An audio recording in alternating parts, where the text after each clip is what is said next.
Di man mo makitang mangga, mga 3.9 presyo. Kaya mahal naman yung kay karon, no? Si 220. Di makita ang mangga. Dapat ang gusto to makita yun ang qualities mangga. So ato yung pilawan pa.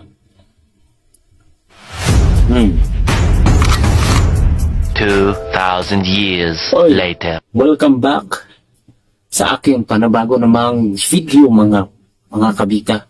And for this video mga kabinga, food review na po nga pangalan na ni ay mango fruit mga kabinga.